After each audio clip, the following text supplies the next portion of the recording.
欢迎电视机前的观众朋友走进天津卫视的大型情感节目《爱情保卫战》，看看今天请到的几位情感导师是谁？他们是著名作家、情感导师陆琪陆老师，欢迎陆老师；著名节目主持人、情感导师严品宏老师，欢迎严老师；著名节目主持人、情感导师周群周老师，欢迎周老师；心理专家、情感导师周小鹏周老师，欢迎周老师啊。接下来的时间，当然就是看4位老师如何来帮助今天的嘉宾朋友走出情感困惑了。了解一下这一对的基本情况，请看。我们结婚已经3年多了。刚结婚的时候，我觉得他是一个很不错的老公，各方面对我都挺好的。可自从有了孩子，他就变了。自从跟他结婚，我对他真的很用心。可是他总是挑我的毛病，一会儿嫌我工作不能力，一会儿又嫌我不够关心他。我觉得我做什么在他眼里都是错的。他现在特别的不关心我，也不爱跟我交流。我觉得现在的日子过得很不开心，我真的有点后悔当初嫁给他。我很希望我们一家人可以开心的生活在一起，我该怎么做才能让他满意？有请这对夫妻，有请。高先生33岁，来自云南个体，有请高先生，有请。王女士26岁，来自云南个体，有请王女士，有请。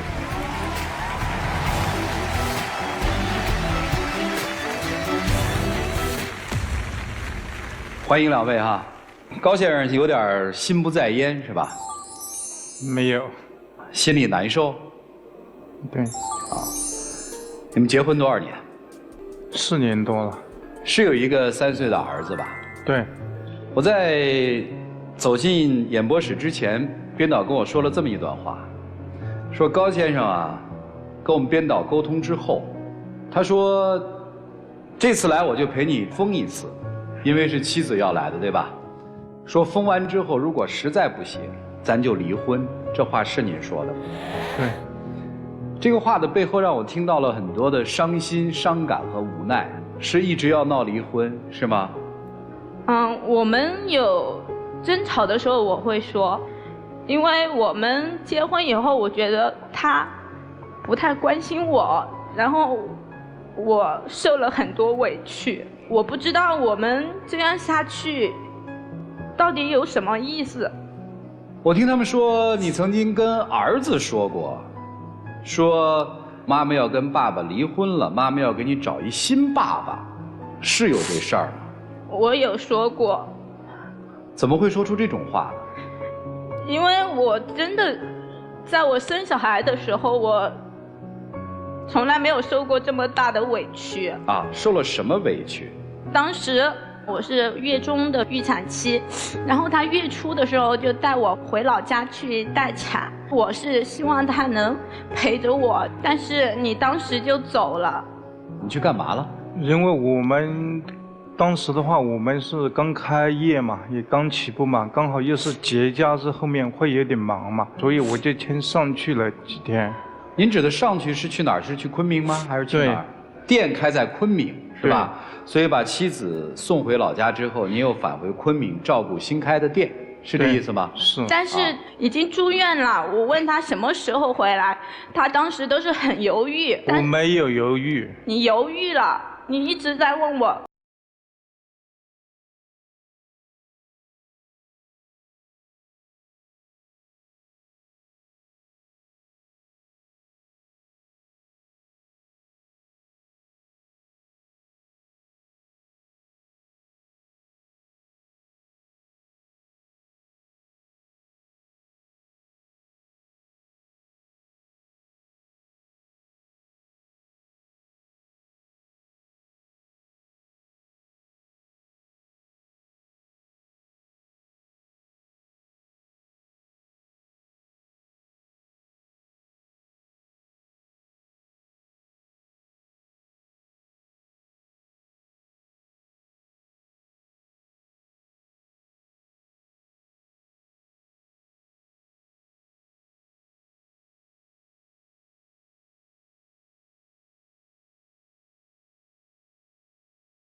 你每次都让我没有安全感，让我去羡慕别人。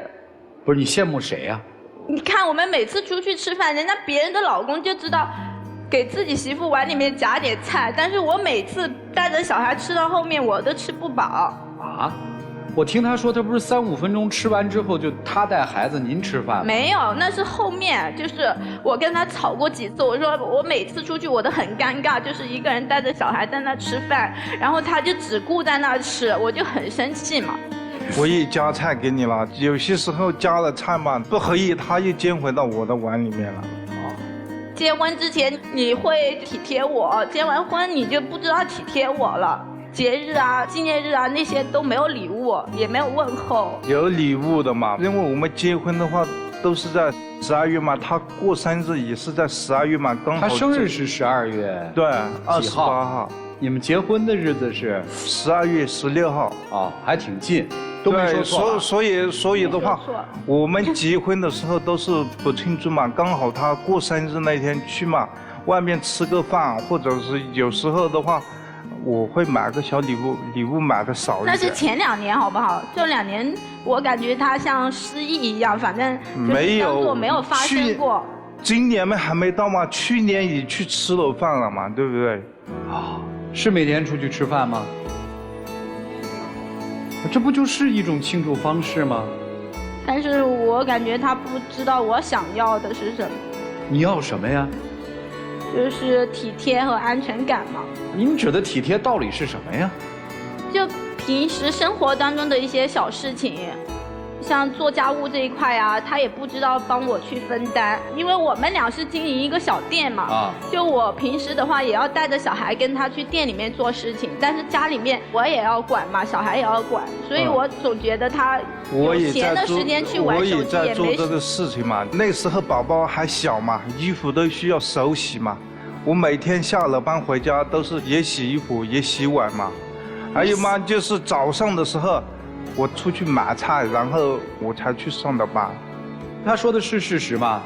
他说的是事实。家里菜是他买。他买过一段时间。哦，一段时间。不是说每天都是他在买。你说没有安全感，为什么没有安全感呢？怎么就没安全感了呢？因为像。本来店他是主导嘛，但是他也没把店里面管理好，这个是我最头疼的一点事情。啊，你们做什么买卖啊？做汽车配件。好做吗？这买卖？不好做。你自己没有用心去做，店里面的卫生你都不去搞，桌子上永远是脏的，地下永远有垃圾，然后单子永远是乱七八糟的。你看看隔壁家的店，每天他都是打扫得干干净净。你一个做生意的人，你难道不知道？不是，我刚才分明听到说，你要在店里忙碌这些，回家还要带孩子，这。因为有一段时间我是因为跟他争吵太多了，我就出去上班了。但是偶尔我也会去，但是我每次去，我看到的那个场景真的很糟糕。他有时间去听小说，没时间去打扫，就我很生气。所以您指的安全感是说，你觉得他可能不够努力，就这意思吗？对。你说他没有时间去打扫那些东西，但是他有时间去听小说，我就想不明白了。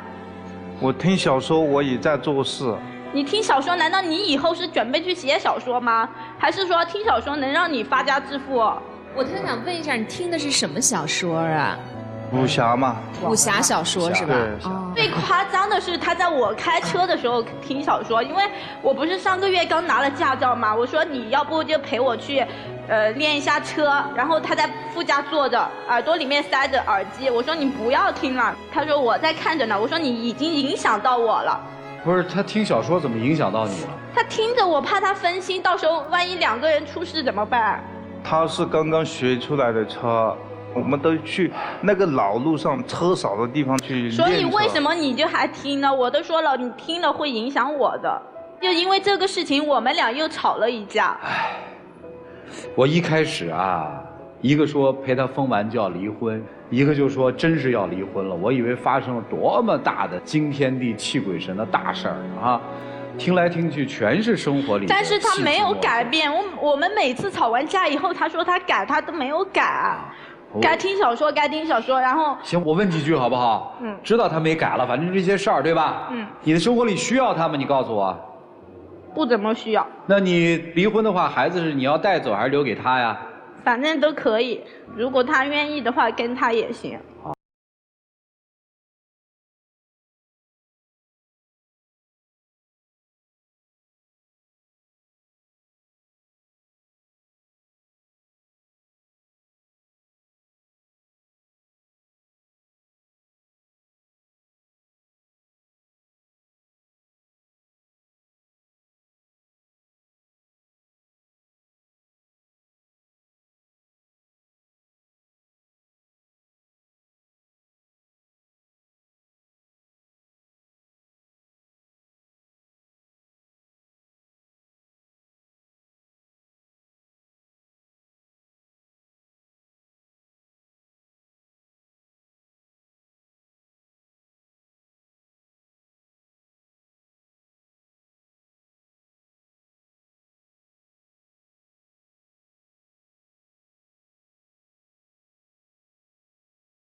关系就不怎么好，因为我父母是离婚的。哦，听我明白了。觉得再不好，这要不掉多少钱，对吧？你好意思空手回去吗？反正我是不好意思。这次听明白了啊，现在理解了为什么舍不得这个老婆了，是吧？对，事情要梳理起来，其实还挺简单的，就是生活琐事儿嘛，让一个妻子内心产生了疲惫感。其实我为了小孩，我是不愿意离的，但是真的没有小孩的话，我早就跟他离了。事情其实听起来就是家长里短，很琐碎，但是这个背后其实就是性格这点事儿嘛。各位老师，好好帮帮这两口子吧，让我们一起进入丘比特问卷。我听了他们说的之后，其实特别是女生在哭诉的时候，我会想到很多我自己或者我周围一些女性的这种经历，包括她们所叙述的一些相似的经历啊，比如说在怀孕。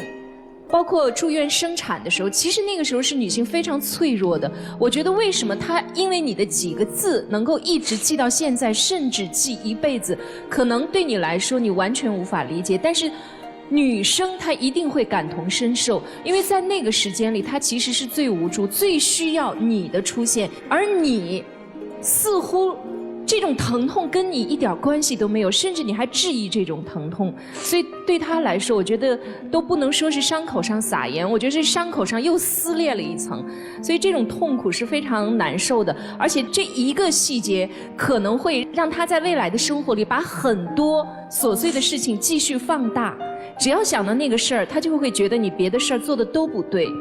我觉得其实男生有很多弥补的方式，比如说他其实期待的没有我们想象的那么多，他只是期待某一些时刻特别的日子里，你能够送一件小礼物，就做这些细节上的东西。你觉得啊，我请你吃顿饭还不够了吗？他觉得不够，那你就按照他希望的去做。你爱孩子，爱他，爱这个家，其实你需要更多的去关注这个母亲的。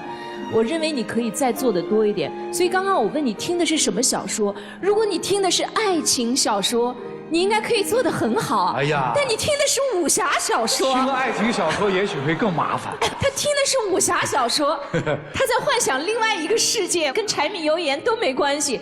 所以最重要的是你需要改变，你需要去弥补曾经过往当中，无论是你有意还是无意给他造成的种种伤害，这个需要你一点一滴的去弥补，不是说你做一件事就可以改变的。好，这是我的意见。谢谢周妈啊，这是从一个女人和妈妈的角度说的。严妈啊，这也是妈妈啊。哎呀，我就听这个女生讲她生产的过程，我就想我生孩子。哦，你也感同身受了。因为我生孩子生了好久，我生了有30多个小时，就很久。然后孩子他爹呢，就男人嘛，他一开始陪着。后来就觉得，哎呀，好漫长啊！他又要晕过去了，在医院，他觉得又很吓人，然后就比女性还脆弱了。对，然后他就走了，他真的就走了。后来医生说，你要加紧生了，你再不生我就给你抛了。然后我就找人啊，我说孩儿他爹呢，孩儿他爹呢，我就打电话也没有接。后来人家在外面睡着了。你真的没有办法想象一个男人怎么可以这样，我当时是崩溃的，说我很多年都不能释怀啊，不能释怀，真的不能释怀。但他就说，我真的很害怕，这孩子也生不出来，你又疼。所以你很同意周妈的观点是吧？我很同意他这点说，男人真的和女人在这件事情上不是一个世界的人。你不能想象一个女人生孩子对她来说是多么。真的是重大，非常注重细节，一生可能都不可能磨灭的每个细节的回忆啊，而你完全没有在意，所以这一点上真的是你的问题。你们2位今天，我觉得没有人活在当前，也没有人筹谋未来。妻子真的是一个活在过去的人，你今天上来凄凄哀哀，说的全是过往，你除了不断的去埋怨、抱怨、不满。我没有看到你对生活有任何自己的规划和憧憬。我听起来你去外面打工也是跟他置气，我不想跟你吵架了，所以我出去打工吧，眼不见心不烦。但如果真的想把婚姻经营好，过好日子，那是要2个人共同去面对的呀。你说他听武侠小说，周群老师说那是另外一个幻想的世界，和柴米油盐没关系。其实你也不想触碰啊。你们2个都没有真的面对面，好好的面对眼前的生活去做规划。我觉得你们俩真的不够爱。这个男人刚才口口声声说啊，他说我不想让他走，我也不想要孩子走，我都要你们。他不是因为爱而要你们。他也说了他成长的过程，他是因为只想要一个稳定的生活而留下你。而女生其实你爱的成分也没有那么多，你始终是认为他不够爱我，我就生气；他对我不够贴心，我就远离。你也没有拿出爱的能量来浇灌你们的婚姻。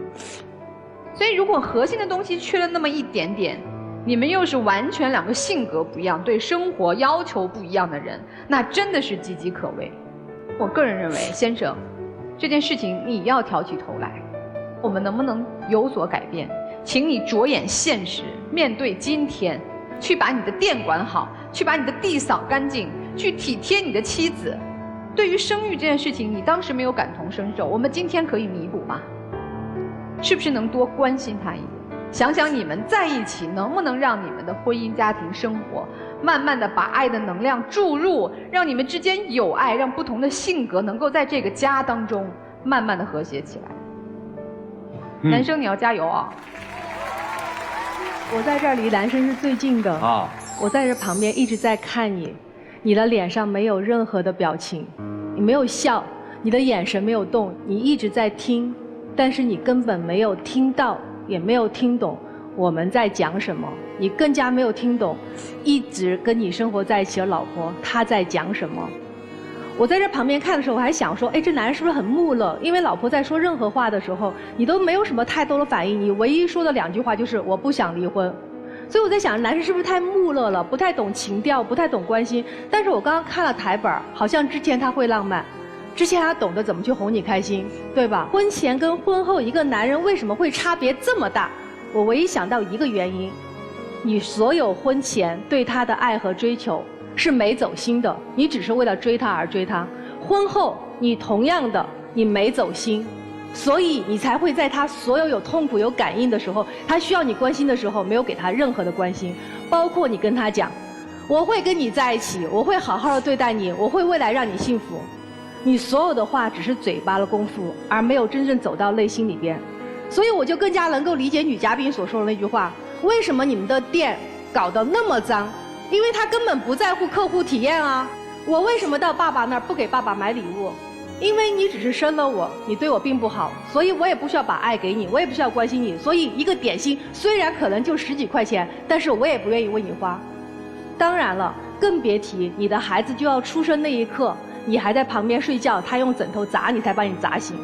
因为你没有心，所以他的任何痛苦、任何感受，包括开车的时候他的不熟悉，你通通不在乎。所以，男嘉宾，如果你真的想追回你的老婆，先把你的心装回来。我在正式说之前，我先问你一个问题啊。一个优质好男人有3个标准：上进心、体贴和专一。但是我们只能选2个，3个里面你选哪2个？我选不出2个。你选不出2个，但是我告诉你，绝大多数的好男人有2个就很不错了。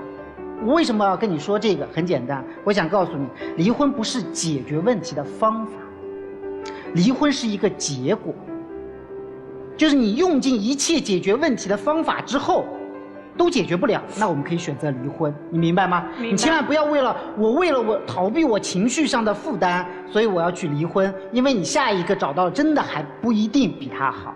这是我要跟你说的第一句话。说完这个事情之后呢，我要来讲一下，其实夫妻之间啊，大家都只注重现实生活，但是我要告诉你们，你们还有另外一种东西，你们忘了，叫情绪生活。你们的问题就出在这个地方，你们就是冰与火之歌，一个是冰，一个是火，你们互相不懂对方。比如说我想向你介绍一下你老公是一个什么样的人，因为我觉得你不懂他。他是一个从小父母离异，使得他在整个人生过程中没有学习过应该怎么样去爱人，怎么样被爱。他是一个没有被人爱过的人，你能理解吗？所以他不知道怎么去爱，他心里面是有爱的，他不懂怎么去传达温度，因为他是一座冰山。我们看到他木讷，我们看到他拙劣，他其实已经在努力了，只是你觉得还不够。为什么你觉得还不够？因为你是一座火山。我也要介绍一下你太太，她一开始不是一座火山。为什么那么多鸡毛蒜皮的小事会导致她要离婚？一场大火不是一颗火星点燃的，是那颗火星点燃了整个燃料。燃料是什么？她一直在说，她坐月子的时候，她怀孕的时候，她受了那么多的委屈，这些委屈导致了他们那么多情绪，你没有给她缓解掉。她现在已经变成了家庭里的情绪炸弹。怎么变的？不是她天生的，是你逼的。为什么？你从来没有想过去拆弹，你没有想过我去拆掉她的情绪。刚才3位老师也说了，说女人怀孕期间有多辛苦。确实，每一个男人在经历了一个女人的一个孕期之后，我们心里要有一本账的，要知道我们心里面亏欠了多少，你要疏解他的那个忧郁，这种情绪你在不断的拆解之后，才能够不让它成为一颗炸弹。如果你们真心想要解决这个问题，离婚不是方法，最好的方法是什么？你承担起一个责任，教他怎么传递温度。你要他送礼物，你告诉他你要送礼物，告诉他应该带你去做什么，不要想着他什么都会，因为他就是不会。你也是一样，时时刻刻关注老婆情绪。你听书不是问题，甚至地下脏也不是问题。他抱怨这些东西，都是因为他所有情绪没有地方宣泄。你不要他一发脾气就走，老老实实听着，等他把情绪疏解完了之后，再去哄哄他，给他一个拥抱。就这样，谢谢。好，谢谢陆琪老师啊。生活里面挺有意思的啊。因为陆琪老师说，哎呀，一个好男人，3点当中具备2点，这就很不容易了。但是家庭生活啊，有3情是必须得有的。第一叫情况，这叫事实。第二就是陆琪老师讲的所谓情绪问题。有的时候我们会因为情绪而掩盖了情况，就是情绪会把事情的真相带跑偏了，让我们思考的很难。就是为什么男人有时候不懂女人啊，就在这儿，他在解读女人的情况。男人讲的是事实，女人要的是说，先别说对错，对吧？我哭了，帮我擦眼泪。第3个词儿其实就是情趣啊。如果说情绪是一个定时炸弹的话，拆弹专家是谁啊？是情趣呀。谈恋爱的时候不就这样吗？哭了你会问为什么吗？不会，擦眼泪。但是他从来都不会。所以这就是陆琪老师说的第二个层面了，你得教他呀。做的不足的我们都可以慢慢去改，但是不能因为你觉得他亏欠你，你就不停地给他提不能完成的要求，因为他不可能一夜之间变成一个很有情绪的人，这是需要时间的，你们自己去考虑。一起进入真情60。其实呢，我们两个也没有多大的矛盾，有些事情呢都是我做的不对，我的毛病我在这里承诺，我以后会慢慢的尽量的去改。以后有什么不对的地方，你可以说我骂我，我都不会放弃的。你说你会改，这么多年你还是一个样，你总是不懂我，也不知道我需要什么。我觉得我们两个越吵越没有感情。我承认有些时候都是我的不对，我希望你能原谅我。你嘴巴是这样说，你心不是这样想，我觉得。我再考虑一下，你让我好好想一下。哎，咱们今天这样啊，你们要双方出这个门，只有一个前提，对于妻子来说就是，我希望通过我的努力，改变这个不太让我满意的丈夫，我愿意花时间去教他，您就出来。对于先生来说，我开始认真学习，接受我老婆对我的要求，愿意努力，你就出来。谢谢两位，请回。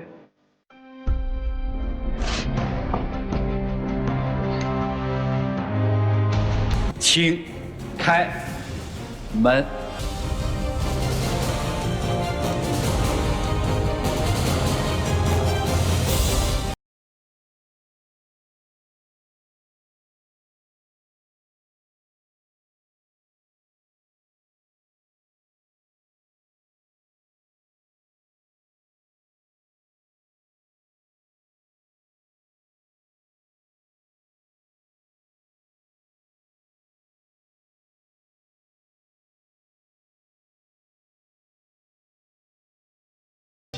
来，我和他已经在一起4年了，我越来越不知道我在他心里到底算什么。我一直觉得我把爱情放在了最重要的位置上，我不知道他为什么总是不满意。在他心里，画画远比我重要，这就算了。可是我觉得他口中的艺术已经严重的干扰到了我们的生活。我觉得两者之间并不冲突，我真的不想失去他。有请这对嘉宾，有请。小杰28岁，来自重庆，美术老师；小苗24岁，来自重庆，语言教育老师。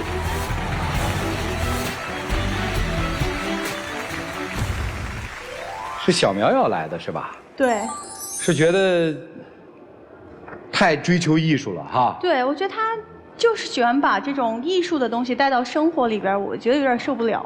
哦，所以要分手是吧？对。分手就生活里分就好了，干嘛要来这儿分啊？他对生活比较追求仪式感吧，我觉得。但是我觉得给他一个最后的仪式感，一直就很好啊。我觉得从我本心，我觉得对他就很好啊。不着急，不着急，咱慢慢说啊。你是不想分对吧？我肯定是不想分啊。所以人家女生还是给你面子的。你喜欢仪式感，人家分手都给你玩点仪式感，说明还有爱。咱慢慢说说好不好，姑娘？目的我们知道了哈。就怎么觉得他，哎呀，太艺术了，跟生活有距离什么的。其实不只是这个艺术吧，因为我们俩认识的时候是在一个学习的基础上认识的。当时呢就觉得他要比我们这群人稍微大一点，然后在一起的时候呢可以出主意。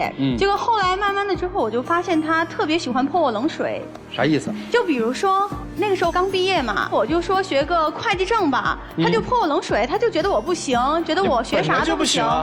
你想想，他又不是学这个专业的，也不是学金融的，而且你想想，你大学的时候高数你都没有及过格，你学什么会计啊？那后来不是听你的了吗？我也是想为他好，他本来那时候已经有工作了，我觉得也挺好的。那为什么后来我去做工作的时候你也不愿意呢？后来我有个朋友给我介绍一个工作，那工作我挺喜欢的，我觉得还不错。然后对你说的这个工作，主持人我跟你讲，他那个工作离家有4、5个小时的车程，这么远，你觉得那个适合吗？而且又不是特别好的工作，糊口而已，你去这么远干嘛？我不是说了可以在那边租房子吗？为啥坚持不了？你说的租房子不就异地了吗？啊，你要多久见一次？我觉得在我的爱情观里面，如果为了工作放弃爱情，我觉得要这个爱情干嘛？所以说我也不同意他去那。所以他就是这样子，经常泼我冷水，觉得做啥事儿他都不支持，就连我送礼物他也觉得不好。有一次我攒了3个月的钱，说给他送一个礼物，那3个月我基本上天天都吃泡面，然后给他攒钱买了一个最新款的手机，送给他，他也觉得说没意思。你说这个我就还是不开心，我跟你说，我又不是什么物质的人，给我买什么这么好的手机，而且最主要是心疼你，3个月吃泡面，主持人，我跟你说。这个人能行吗？你那是心疼我吗？你只是觉得买的不合你意罢了。那为什么我给你手工做的那个礼物你不喜欢呢？身为一个合格的男朋友，怎么会让自己的女朋友吃3个月的泡面呢？他私下自己存钱，你真心疼他吃3个月的泡面，你不知道啊？你老打击人家干嘛？你啥意思？我也是觉得你哪来的那么多的优越感呢？我还不是从我的方面，我考虑他嘛。你没考虑人家。那我要人家说我吃了3个月泡面，给你送一手机，哎呦，这手机我都不敢用啊，对吧？就生怕给用坏啊，那是多大的心意，这好奇怪。所以他根本就不是说心疼我，他就是觉得我买的没合他的心意吧，他觉得不好。就连后来我说他不喜欢这样的礼物，我就手工给他做一个吧。我找我朋友学那个织毛衣，给他打了一个毛衣，我觉得特好看，送给他，就说没有艺术性，觉得没有意义，也一点也不好看。他那时候给我送的时候，主持人我跟你说，他是在夏天的时候给我送了一件毛衣。怎么了呢？我夏天的时候我怎么穿呢？不过冬啊！而且那时候确实，说实话，那个打的是真丑。我就说了他2句，我说并不是不喜欢他送的礼物。他总是这样子质疑我做的每一件事情，到后来时间久了，我都不知道我到底做什么事情他能满意。我有时候我都在怀疑我自己。他特别喜欢把他的一些审美，他的一些美术标准放到我们的生活里边。就比如说，我第一次找了一个特别合适的工作，我很喜欢那个工作，我就想每天化着妆去上班，但是他就不愿意了。我第一次化妆的时候，我肯定不愿意，我就觉得你素颜好看，自然不就是最美的吗？我化了第一次化妆出来，他就觉得特丑。本来就不好看啊，我就喜欢你素颜。那除了化妆，还有我的头发颜色，还有衣服的颜色，还有我平时的服装搭配，就连那个我手机颜色 APP 他都要管。现在我手机 APP 的分类都是红的一堆儿，蓝的一堆儿，他全部都要管。我也只是想用我的专业提高你的审美，提高你的生活质量。我觉得这有什么错？我也是为你好，想你更好嘛。你觉得这正常吗？不正常。我替你回答，我基本觉得就开始控制了嘛，还控制就是这个，他喜欢把美术的东西带到生活里边。比如说有一次他买了一件衣服吧，我觉得挺好看的，我就说夸一下他吧，我就跟他说，我说哎，这件蓝色的衣服挺好看的。结果他直接跟我讲，他说这个衣服不是蓝色，是青色的。他非常严肃，很认真。那件衣服确实是青色呀。那因为确实不是蓝色，而且我也跟你沟通过这个事情。我色盲，我看的就是蓝的，行不行？他确实不是色盲。我色盲，我看的就是蓝的，行不行？但是我有我的原则嘛，我也告诉他，我也跟他分享。你是欺负人，我也有为他好的时候嘛。去他家，我还给他家里人带礼物这些。你还好意思说？那次带礼物，主持人，我跟你讲，那次他是第一次见我爸妈，他说一定要准备一个特别惊艳的礼物给我爸妈，一定会喜欢。结果人家就送了一个破瓶子，就路边都捡得到的那种，还是一个碎的。主持人，这个真不是，这个礼物是我托我朋友从欧洲带回来的。什么东西？一个瓶子。欧洲的破瓶子。它不也是个碎的吗？我自己做的。一个瓶子，一个工艺品什么样的工艺品？一个瓶子类型的，一个破碎的，我觉得很有意义啊，是我亲自设计的。你第一次去人家，你送一破碎的瓶子，您什么意思呀？不是，您这瓶子没有什么意思，我觉得。不是艺术家啊，好像每个艺术家作品都有点意境啊，我们凡夫俗子看不懂，您给我们讲解一下。我觉得再怎么，我觉得我去再熟的理解，我觉得可以是一个岁岁平安吧。岁岁平安总可以吧？哎呦喂，是这么理解的，理解不了。你再亲手制作的，我俗人呐，大师，真就给你们家人送破瓶子。对啊，送去了，我爸妈看到，我觉得脸都青了，我觉得特别打脸。然后他说，我还跟他们炫耀呢。祝你们岁岁平安是吗？他没这样说，他是这样给我解释的。我说，那爸妈能理解得了吗？他把他的这种艺术的想法就要强行的融入到我的生活里。我自己理解叫伪艺术想法啊。艺术家都食人间烟火。那次之后我们俩吵了一架，然后那天晚上发现他人不见了。我就想，不可能因为吵架让他想不开吧？因为那段时间他总是说他遇到瓶颈期了，然后我就觉得，万一想不开怎么办？我就特别担心他。我怎么会想不开？那天我也说了。那你说你去哪儿了？我那段时间我在搞创作，确实是。我在画画关于森林的，我家楼下就有公园，我下去逛一逛，我就没有告诉他。那你看了一晚上吗？我就特别担心他给他的朋友还有家人打电话去找了很久都没有找到，第二天结果他自己回来了，就当做什么事儿都没发生过，就是很莫名其妙。关键是他这个事情不止发生一次，他经常搞这种莫名其妙的消失。还有一次就是我们俩一起去看电影然后我叫他去买个饮料。买了特别久，他都没有回来，我就说这次给他打电话。我不说了，我就在门口站了一会儿嘛。你那是站了一会儿吗？我就在看，电影2个小时都结束了，你都没回来，你站了一会儿吗？那是。我要看别人画画，就看了一会儿，没有多久。电影院现在还有画画的？他在门口，那电影院在河边的，我在看了一下，就看了一会儿。他在那外面去买饮料，然后看到有人在那画画，他说他过去看了一会儿，结果打电话也打不通，我就电影我也没看多久，我就只看了半个小时就出来找他了，我电影也没看好。后来不是有2个人都没理我吗？我不是主动找了你吗？我去找他，我找他理论，他还觉得是我无理取闹，他说你自己看呗，你怎么不把电影看完啊？然后还跟我吵架，说我无理取闹呢。其实后来我也有想起了你一句名言啊，一个人如果因为工作而不顾及恋爱的话，这个工作就是不对的，是你说的吧？因为看别人画画而把女朋友丢在一边的话，那么这个恋爱有什么意义呢？我确实不是，你告诉我，你的行为比他高尚在哪儿了？后来我也跟他说了，我说可能是我的问题。后来我们确实争吵了一下。那你2个多月都没理我呢？我后来不是找你了吗？后来我找他了，我说可能确实是自己工作因为画画这方面有影响，我要找他，我说专门我们去。一起抽时间陪他玩一下，我还去做 DIY 的陶艺，我觉得挺好的，我们去做。他又说这个 DIY 了，说着我就觉得特别扯。那次我们俩不是冷战了2月吗？2月里其实我一直在想我们俩感情到底要怎么办，其实我都没有想好，他就来找我说还是想跟我在一起。其实我在没想好的时候，只是想给他一个台阶下，看他怎么表现。结果那次他就带我去做那个陶艺。做陶艺就算了吧，他以那种非常严格的雕塑家的标准来要求我。我也只是想，至少我们做的差不多嘛。那我是去玩还是去培训去了呀？那最后你不是觉得还做的挺好的吗？那是你觉得做的挺好，我做了10几遍能不好吗？他一直就说我做的那个杯子配不上他的，他本来意思说我们俩相互做了，然后送给对方嘛。我觉得我们做的更好一点，更有纪念价值。他觉得他做的比我做的好，一直让我重做，一直在那儿叨叨叨。我也帮你一起做的呀。这儿也不完美，那儿也不完美，我做了10几遍，手都磨红了，我觉得特别没意思。我就是想我们更完美一点，一个记忆点嘛。行。后来我不是他生日的时候，我也想补偿他，就前段时间我也想给他画幅画。那个画像你画了吗？你画完了吗？那不是为什么没画完？首先我跟你说，我跟他不是画个画吗？他那儿坐着，但是他不停的接电话，不停的接电话。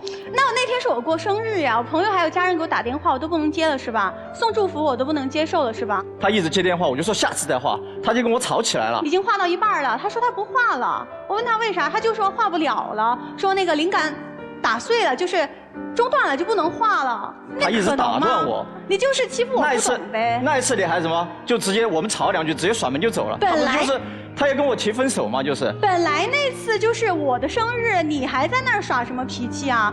他不是就要找我分手吗？其实我也不想分手，我一直站在我的角度为他好。或许可能是我用的方式可能有点过，我来到这儿其实就是想稍微挽回一下。稍微挽回一下啊？全心全意挽回一下。哎呀，您还是别全心全意了，稍微就行了。跟他在一起，你开心吗？刚开始的时候，我觉得还挺好的，可以就是见到不同的东西吧，觉得他想法有一些不一样。后来我觉得渐渐的，他越来越喜欢把他的标准作为对我的标准。你就回答我开不开心？不开心。现在如果让你回忆一个跟他在一起的这个场景，印象最深的场景是什么？就是我们刚开始认识的时候吧，我觉得他在人群当中很特别，现在觉得就是太特别了。他已经影响到我正常的生活了。我就问你，心里还有他吗？有。还是有独特的气质吸引嘛。老师们看看吧，我们一起进入丘比特问卷。我总是在听到一个女孩指责另外。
所有的和女生的她所描述的你们的点点滴滴，这和艺术有什么关系啊？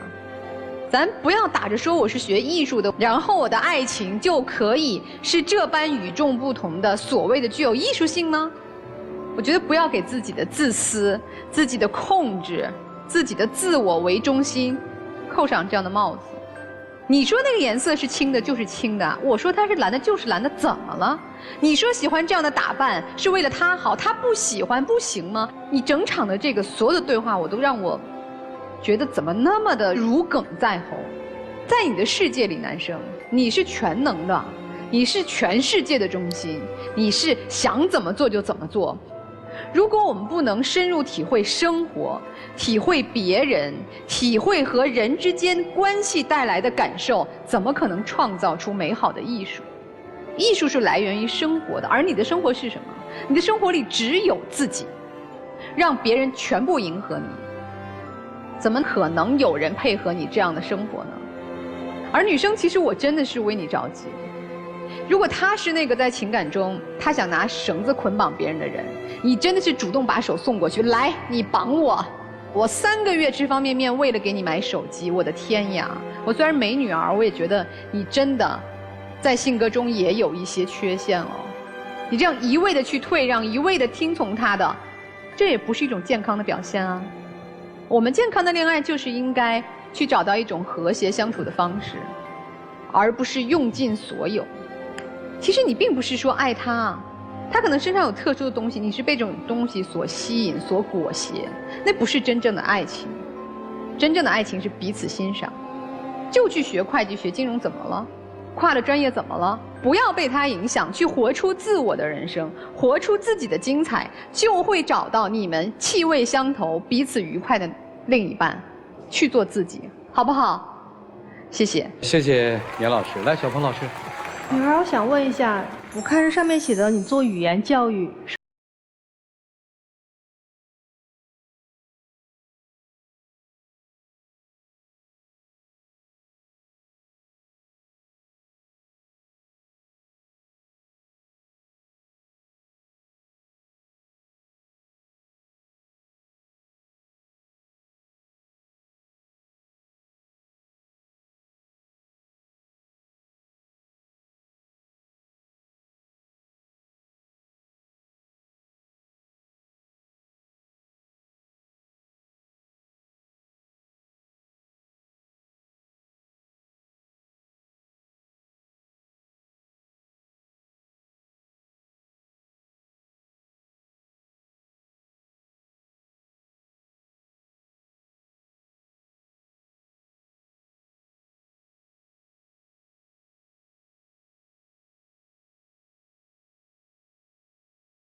啊，其实相处在一起这么久，确实，我既然来了，我还是想挽回我们的感情。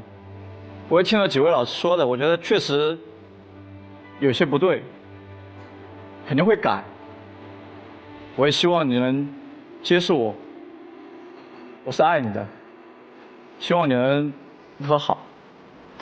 其实我们俩已经在一起那么长时间了，我觉得如果你要改的话，你应该早就会改了，会顾及到我的感受了。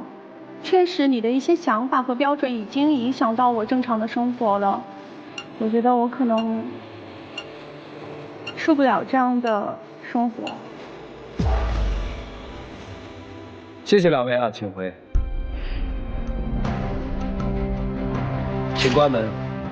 好了，电视机前的观众朋友，我们节目的唯一官方报名热线是0223606301，有情感困惑的观众朋友可以来电报名，我们不收取任何的费用，小心被骗。看看这女孩言行一致不一致吗？请开门。